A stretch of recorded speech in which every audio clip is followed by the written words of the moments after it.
Welcome, my name's Doctor Warrick Bishop. I'm a cardiologist, I'm an author and a keynote speaker.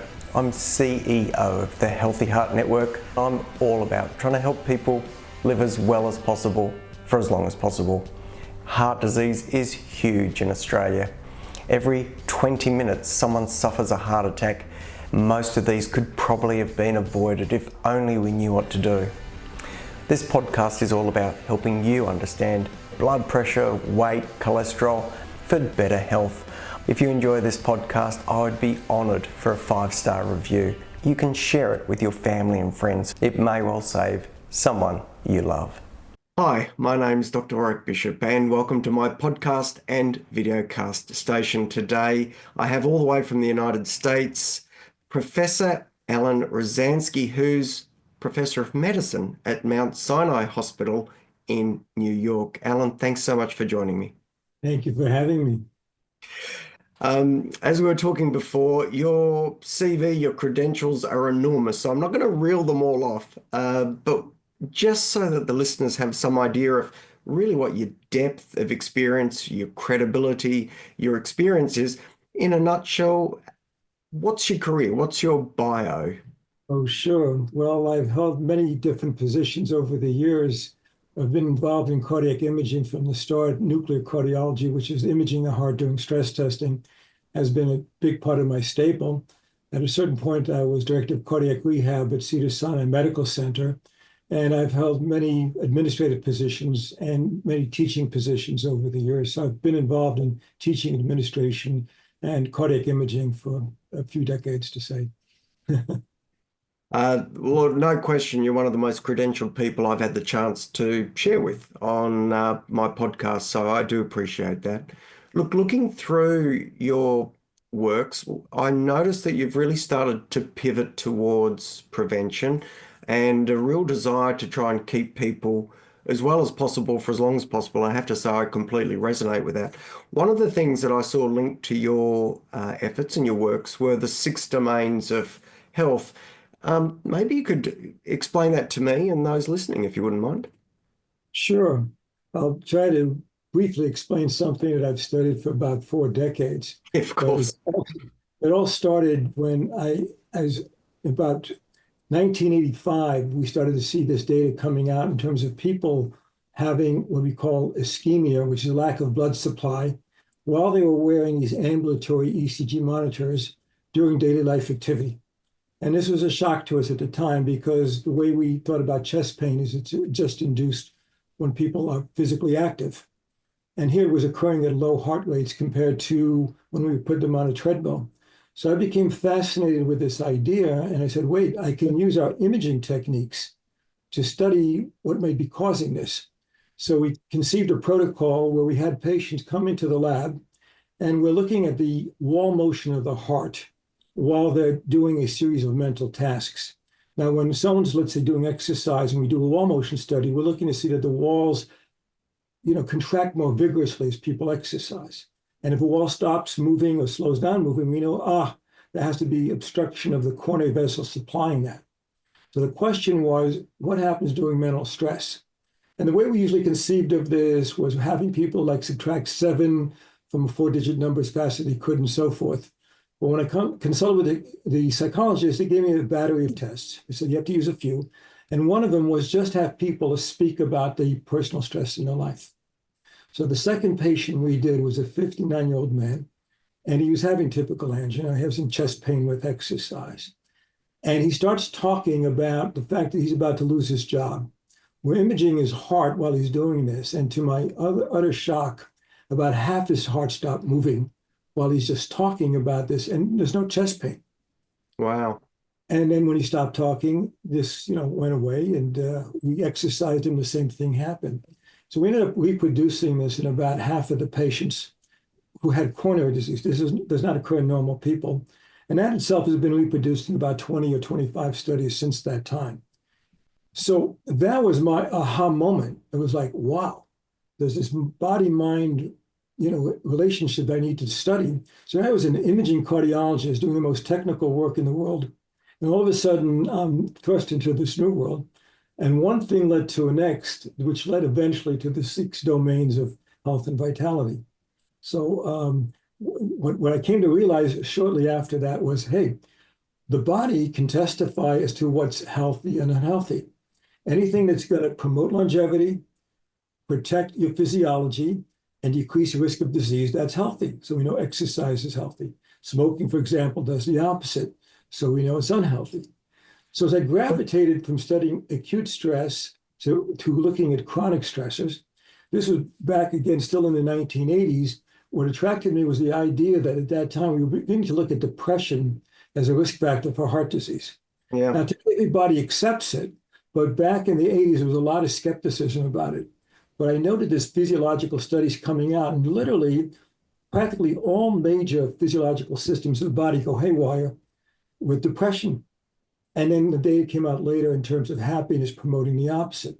So now you have a second domain. You have your physical domain, which is exercise, resistance training, good diet, healthy sleep. Second domain is the quality of your emotions. Eventually, we looked at these other domains. The third domain was the quality of your thinking. We published a paper in 2021, a meta-analysis. People are optimistic, live longer, they have less heart disease. It was very consistent data. So the quality of your thinking is important. The other area is the quality of your social relationships. That data goes back to the 1970s. The Alameda County study in 1979 looked at people in that county and found the larger your network, the less your risk of disease and the longer you lived. The fifth domain is your sense of life purpose. We did a meta-analysis of that as well. People who live with a strong sense of purpose actually have better health. And the sixth domain is actually how you manage stress. So when you do it successfully, it's health producing. So there's your 6 domains. Give those to me again, if you wouldn't mind, Alan. I've got the last two as Absolutely. You have your physical domain. physical. I always put into 4 subcategories: exercise, resistance training, diet, and sleep. The quality of your mindsets, your thinking, mental vitality, I call it. Then your emotional well-being is your third domain. Yeah. The quality of your social relationships. Yeah. Sense of purpose. And the 6th domain is how you manage stress. Yeah. Beautiful. Look, I think it's the Harvard longevity study. I might be wrong. You probably know better than me, but I think they released 80-year data, which I think is like 3 generations. And my recollection was along the lines of people who had good health and good relationships seemed to have the highest happiness quotient and seemed to live the longest.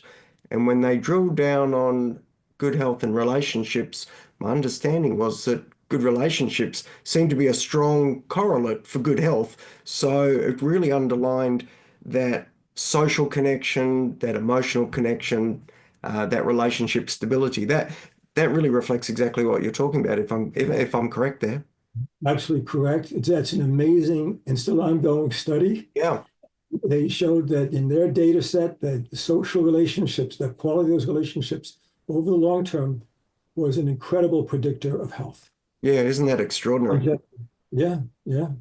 Alan, for those listening, if they've been gracious enough to listen to any of my previous podcasts, I've touched on a condition called Takotsubo syndrome or broken heart syndrome, which is an emotionally charged episode in someone's life that really looks for all the world like a heart attack. And as you were talking about that amazing research you did back in the 80s, I was thinking, as a man's describing his potential loss of a job, are some of those features you were seeing, are they a on the spectrum of that Takotsubo cardiomyopathy, or is it a different process? And can you speak to that a little? I think it is a unique, different process. This is where the people develop this intense vasoconstriction, and then they develop this apical part of the heart stops ballooning out, actually, has a characteristic pattern. We don't understand it well, and generally, thankfully, it doesn't recur, but it can occur under periods of tremendous emotional stress.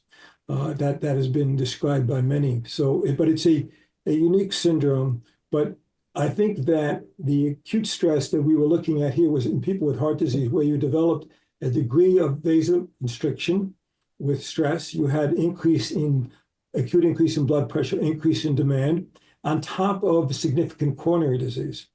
Yeah. So it was causing this kind of abnormalities to occur during acute stress. Well, okay, so And yeah. I thought that was very important to bring me into the field, but what was much more important was after looking at what are the factors on a long term, which if you do right, promote health and and vitality and live better as opposed to the opposite. Yeah, no, I understand. So for those listening, this is really talking about that mental stress giving rise to narrowing of arteries, like you might, if your blood pressure goes up, the arteries get a bit tighter. That tightening of the arteries, reducing flow to vulnerable parts of the heart muscle, leading to that lack of blood flow and the muscle not working properly. So quite different to that sort of broken heart syndrome, apical ballooning syndrome. And I can But see for your exactly. audience, for your audience, I just want to add one thing, if I may, because they might think, oh, I have to worry about mental stress and so forth. We were studying this in the 1980s when coronary disease actually was more severe than it is today. Ischemia or lack of blood supply during stress testing was more, frequent and severe than today. Yep. I don't think that's where the money is. I mean, there is a situation where acute stress can be important when people have, a lot of underlying heart disease. And the name of the game there is we have ways today to detect disease much earlier in time. I know that you talk about that a lot in your podcasts and so forth. Calcium scanning, I do. and basic coronary angiography, very important. I think for the audience, what's important is what are the chronic factors that if I work on these things on a positive end, I'm living more healthily with more vitality, and my good health becomes a byproduct of living a life where I'm having a lot more energy and so forth. So it's about how can I improve my sense of emotional well-being? What are better thinking patterns to have? How to have a better sense of life purpose? And importantly, how to manage stress better. So that's kind of my focus, looking at these ways of living better and understanding that that's part of a healthy heart living and healthy living in general. So that's what I try to emphasize. And good quality of life, actually, because your emotional well-being is so tied in with the quality of your life. So yeah, no, I'm completely on board with you. Look, I was just looking at your six domains, six pillars of health, and there's no question that emotional component, the social connection is huge. And we could talk about that, I think, for hours, but I'm not going to do that. In respect of time, what I want to do is come back and just talk about the physical aspects, because you were very deliberate in breaking that down to exercise and then strength and then diet and then sleep. Tell me how you came to those to be your four, I guess, fundamentals of the physical component of those six domains. Well, that's a short observation. First of all, I always talk about the physical first, Of course. because the physical is mental, spiritual, and all of that. But the key question is, why did I break down exercise and resistance training as two separate areas? Hmm. And I think we're very vague to the public about what you should do in terms of resistance training. If you look at the guidelines in the United States, they say very specifically you should get 150 minutes of exercise a week, and they're specific about what's mild, moderate, and vigorous physical activity. And they say, oh, by the way, you should do resistance training twice a week with Do no some weight. Do some weights. yeah, do some ways, but with no instruction, Yeah. with no time thing, no thing, because we're not schooled in that. But the fact is that the resistance training is a whole big different kettle of fish, because there you need to, there's a book, a great book by Michel Segura about no sweat. It's called, the name of the title. And it's about trying to get people who are sedentary to move more and to enjoy exercise. And she's got very good points there. And I love the book. And it's about just being more active. But that principle doesn't apply with resistance training. With resistance training, you got to sweat. You got to, learn what you have to do. But most people need instruction on how to do a good squat, a good lunge, what to do for the different muscle groups, and they're not enrolled in it. And, they usually come later in life when they have, need physical therapy. And so it's a whole area that you need to know about because you also have to avoid injury and so forth. And I don't feel that we are providing through our current healthcare system the kind of instruction and encouragement that people need in this area. So I divide that up into exercise and resistance training. And the benefits are complementary, right? Yeah, I was going to say if I was your patient, I said, thank you, Dr. Rozanski. Well, I understand you want me to do walking, swimming, whatever it might be, cycling, but you want me to do resistance training. Well, what is it that resistance training is giving me over and above the, if you like, the cardiovascular type exercise? What would you say to me? What would be what's your rationale for those listening? Well, so resistance training, just to be clear for the audience, is important because it builds muscle strength as well as quality. It's going to, increase your metabolism over time. You're going to have a better set point in terms of basal metabolism. It's going to prevent you from falling with more injury. You'll have better balance over time. So it has all these benefits. So that's the first thing to mention. The second thing is to have in your pocket, okay, what do I have to do for arm strength, leg strength, core strength, and so forth? Planks, for example, squats, things like that. But I think people generally need instruction. Yeah.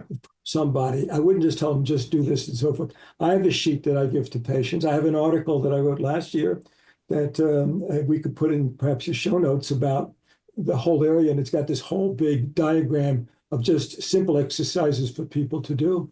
And I think that, patients, we underestimate what we can do as physicians just by simple suggestions we can say to patients. So if you say to a patient, by the way, we have this sheet, and these are simple exercises to do, you're sending a very powerful message to patients that you think this is important.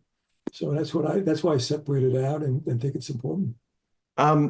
Look, the reason I noticed it is it's exactly what I would do as well, and we are on the same page there. I think strength underpins endurance, and being flexible is fine. But if you're in a nursing home bed and you're not strong enough to stand, being flexible doesn't help you at all. So I think strength underpins everything, and that completely ties in with building muscle.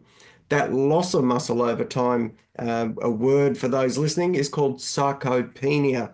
Sarcopenia, meaning loss of muscle as we age. And it occurs, as you're probably well aware, Alan, at a rate of about 1% per annum from approximately 50 years of age.